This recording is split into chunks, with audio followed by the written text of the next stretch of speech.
on revient ici sur ce point de l'algorithme à étoile qui a été éludé dans ce qui précède. Lorsqu'un successeur d'un sommet étudié est fermé, on peut le réouvrir si ça améliore sa marque. Et du coup, tant que A, le sommet final, n'est pas fermé, aucune marque n'est définitive. Ça explique le mot provisoire ici. Alors en fait, on va chercher vraiment dans un graphe avec des distances non euclidiennes, et même ce ne sont pas des distances mathématiques comme on va le voir, ce sont des distances sur le graphe. On va regarder juste un exemple. On donne ici un exemple de réouverture d'un fermé. Alors on voit que le plus court chemin de D à A doit passer par E. Ici on a plus court qu'en dessous. Cependant E va être fermé avant B et on va le réouvrir. Alors avec les estimations ici en rouge, et on garde cette notation, évaluation, c'est la distance réalisée plus l'estimation.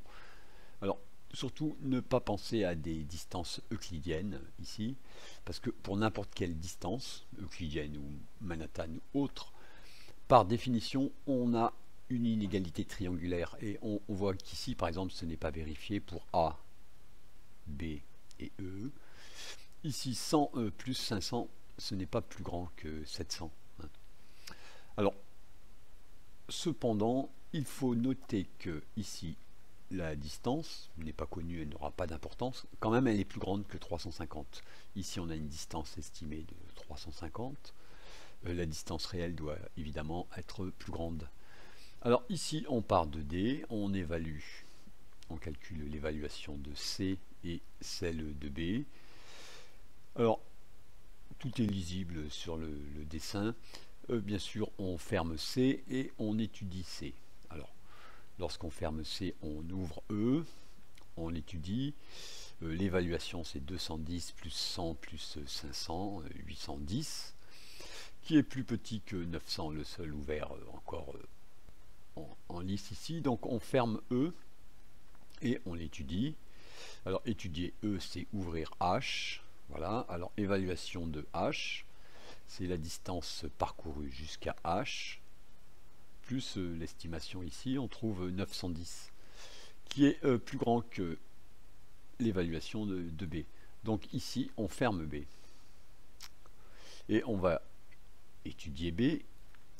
Et alors, E est un successeur de B et il est fermé.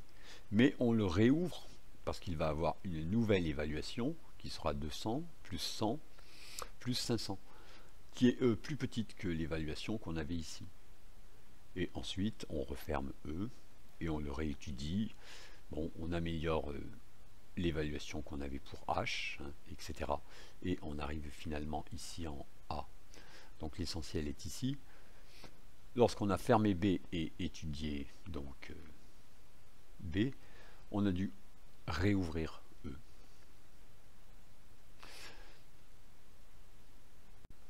Encore une fois, ne pas chercher d'exemple ici avec des distances euclidiennes. Du fait de l'inégalité triangulaire, cette situation, fermer B après avoir fermé E est tout à fait impossible avec des distances euclidiennes. Pour me persuader de l'existence de situations concrètes de réouverture de fermé, j'ai refait un dessin où ici les distances estimées sont vraiment euclidiennes. Et on voit que, par exemple, si BE est une route, ça ne fonctionne pas. L'inégalité triangulaire ici ne fonctionne pas. Mais les poids des arêtes, ce ne sont pas forcément des distances. Ce sont des coûts, ça peut être par exemple des durées. Voilà, ici, les véhicules montent sur un train et du coup, ils vont beaucoup plus vite. Bon, du coup, on peut avoir effectivement des situations concrètes de ce type.